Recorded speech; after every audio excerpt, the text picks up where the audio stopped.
Hi hello నమస్తే welcome back to ఐట్రీ media. ఈరోజు మనతో ఉన్నారు amphi certified mutual fund distributor అయిన బోనిగల సొలోమన్ గారు. సో ఈరోజు ఎపిసోడ్లో post office scheme versus mutual fund గురించి తెలుసుకుందాం. నమస్కారం. నమస్తే అండి విరాట్ గారు. సార్, మన ఆడియన్స్ ఎక్కువ మంది సొలోమన్ గారితో ఇది అడగండి ఈ క్వశ్చన్, పోస్ట్ ఆఫీస్ స్కీమ్స్ అంటే ఏంటి, అసలు అవి కంపేరబుల్ టు మ్యూచువల్ ఫండ్స్, అవి బెటరా ఏది బెటర్ అనేది అడగమంటున్నారు. సో దీనిపై మీ స్పందన. మంచి క్వశ్చన్ అండి విరాట్ గారు. ఇప్పుడు చూడండి అండి, మనకి సేవింగ్స్ ఆప్షన్స్ బ్యాంక్స్లో మళ్ళీ savings, RD recurring deposit, FD fixed deposits. అయితే మనము ప్రజల్ని ఎడ్యుకేట్ ఏం చేస్తున్నామంటే డబ్బుల్ని సేవింగ్స్ మాత్రమే వద్దు, ఇన్వెస్ట్మెంట్ వైపు మళ్ళించండి.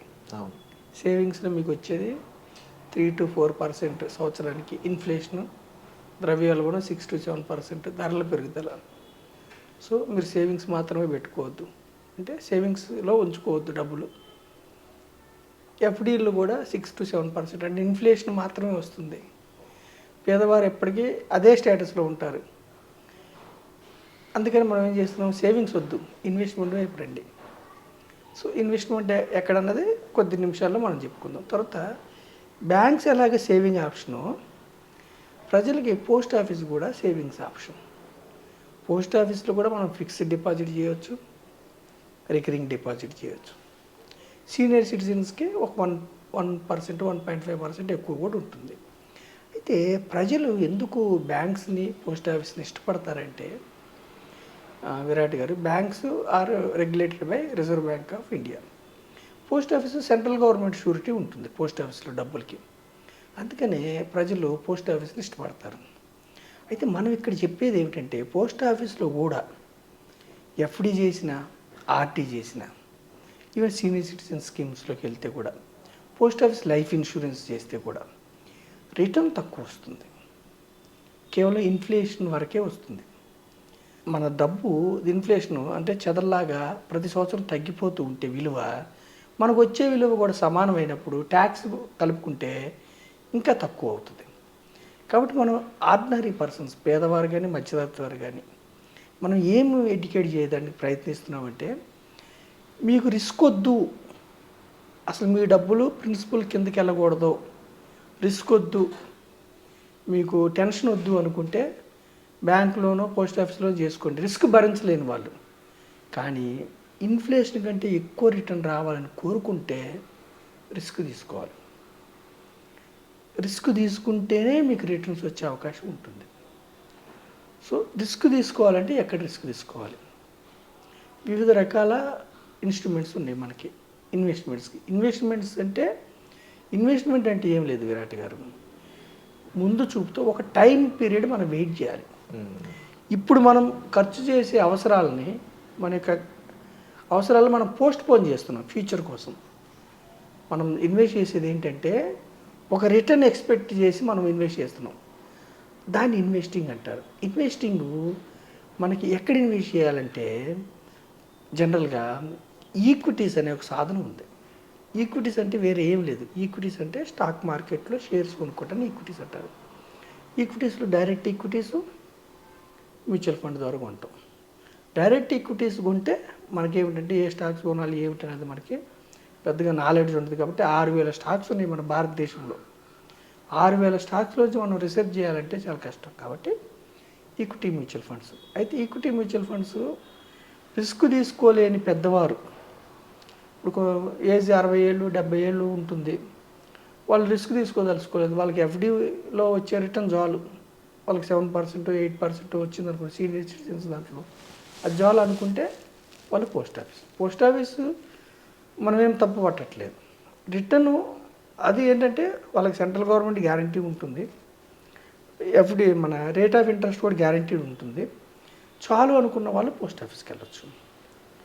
ఎవరైతే పేదవారు, మధ్యతరగతి వారు డబ్బు ఎక్కువ సంపాదించుకోవాలి, ఒక లక్ష్యం ఓరియంటెడ్గా చేస్తారు అనుకుంటారో, వాళ్ళకి మనం ఏం చెప్తున్నామంటే, instead of banks, post office, endowment insurance policies కాకుండా, ఈవెన్ గోల్డ్ కూడా కాకుండా, ఎండోమెంట్ ఇన్సూరెన్స్ పాలసీస్లో 5% వస్తుంది. ఇన్సూరెన్స్లో టర్మ్ ఇన్సూరెన్స్ తీసుకోండి, హెల్త్ ఇన్సూరెన్స్ తీసుకోండి, కానీ ఎండోమెంట్ పాలసీస్ వద్దు. ఎండోమెంట్ పాలసీస్కి ₹1,00,000 ప్రీమియం మీరు కడితే కేవలం 5,000 మాత్రమే వస్తుంది సంవత్సరానికి. అంటే ఆ ప్రపోర్షనేట్గా వస్తుంది. అంటే ఎండోమెంట్ పాలసీ మీరు తీసుకుంటే 20 సంవత్సరాల పాటు మీరు ₹1,00,000 కడితే ప్రీమియం మీకు డబల్ మాత్రమే వస్తుంది. ఇన్ఫ్లేషన్ కూడా బీట్ కాదు. ఇవన్నీ వద్దు. సో మనం ఏం చెప్తున్నామంటే ఈక్విటీ మ్యూచువల్ ఫండ్లోకి వస్తే మీకు గత చరిత్ర ఆధారంగా 12% పైన రిటర్న్స్ వస్తున్నాయి. సెన్సెక్స్లో 15% వచ్చినాయి 45 ఏళ్ళ నుంచి. నిఫ్టీలో 12 to 14% వచ్చింది.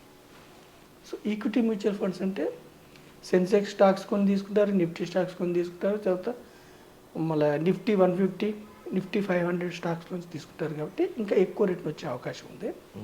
కాకపోతే రిస్క్ ఉంటుంది, గ్యారంటీ రిటర్న్స్ ఉండదు.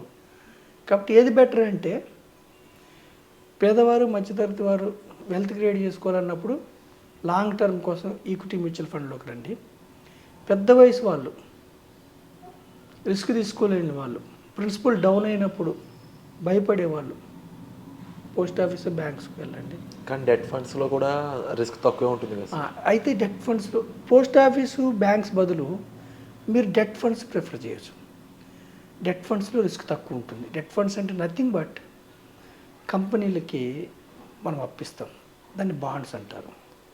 అయితే ఒక కంపెనీకి అప్పిస్తే రిస్క్ ఉంటుంది. మ్యూచువల్ ఫండ్లు ఏం చేస్తారంటే 30 నుంచి 50 కంపెనీలలో బాండ్స్ కొంటారు. అప్పుడు రిస్క్ తగ్గిపోద్ది. అది కూడా ఎలాంటివి అంటే క్రిసిల్ మనకి సిబిల్ రేటింగ్ ఎలా ఉంటుందో వ్యక్తి ఇండివిజువల్స్కి, కంపెనీస్కి క్రిసిల్ రేటింగ్ అని ఉంటుంది. క్రిసిల్ AAA. AAA అంటే హై స్టాండర్డ్, డిఫాల్ట్ అవ్వడానికి అవకాశం లేదు, చాలా తక్కువ. AA, AA ఇలా రేటింగ్ ఉంటాయి కంపెనీస్కి కూడా. అంటే హై స్టాండర్డ్ రేటింగ్లోనేమో హై స్టాండర్డ్ రేటింగ్ ఉన్న కంపెనీలో కొంచెం వడ్డీ తక్కువ ఇస్తారు, రేటింగ్ తగ్గుతున్న కూడా వడ్డీ ఎక్కువ ఇస్తారు. సో బాండ్ ఫండ్స్ పరిశీలించవచ్చు. మీకు పోస్ట్ ఆఫీసు బ్యాంక్స్కి మనకి సమాంతరంగా బాండ్ ఫండ్స్ పరిశీలించవచ్చు. సో రిస్క్ తీసుకొని లాంగ్ టర్మ్లో వెల్త్ క్రియేట్ కావాలంటే equity mutual funds better option. 5 years 7 years వరకు రిస్క్ ఉంటుంది. దీర్ఘకాలం ఉంటే ఈక్విటీస్లో ఎప్పుడు కూడా మంత్రం ఏమిటంటే దీర్ఘకాలం.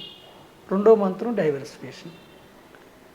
దీర్ఘకాలం అంటే ఏమిటంటే రిస్క్ తగ్గిపోద్ది, వాలటిలిటీ. 100 పాయింట్ల దగ్గర స్టార్ట్ అయ్యే సెన్సెక్స్ ఈరోజు 82,000.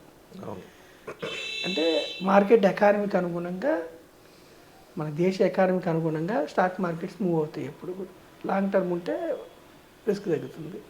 రెండో మాత్రం డైవర్సిఫికేషన్ అంటే అన్ని గుడ్లు ఒక బాస్కెట్లో పెట్టకూడదు. మనం ఏం చేస్తాం, mutual funds it self diversification. 50 stocks 100 stocks వెళ్ళి స్మాల్ క్యాప్స్ అయితే 100-120 స్టాక్స్ ఉంటారు, లిక్విడిటీ తక్కువ కాబట్టి.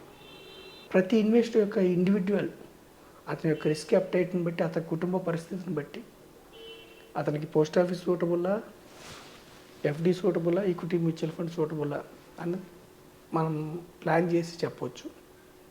షార్ట్ పీరియడ్లో పెళ్ళి ఉందనుకోండి, పాప కూతురు పెళ్ళి, ఇంకొక అవసరం ఉందనుకోండి, బ్యాంక్స్, పోస్ట్ ఆఫీస్. దీర్ఘకాలం కోసం ఈక్విటీ మ్యూచువల్ ఫండ్స్. ఈక్విటీ మళ్ళీ మ్యూచువల్ ఫండ్స్లో కూడా షార్ట్ పీరియడ్ కోసం లిక్విడ్ ఫండ్స్ ఉన్నాయి, 1 to 6 months అంటే. 6 months to 3-4 years అంటే డెట్ ఫండ్స్ ఉన్నాయి. మోర్ దెన్ 5 years 7 years అంటే equity funds. Power of compounding వల్ల వెల్త్ క్రియేట్ అయింది. Wonderful sir. అండ్ తప్పకుండా ఈ రెండింటికి మధ్య డిఫరెన్స్తో పాటుగా ఏది చూస్ చేసుకోవాలో చెప్పినందుకు కూడా thank you so much sir. Thank you అండి విరాట్ గారు.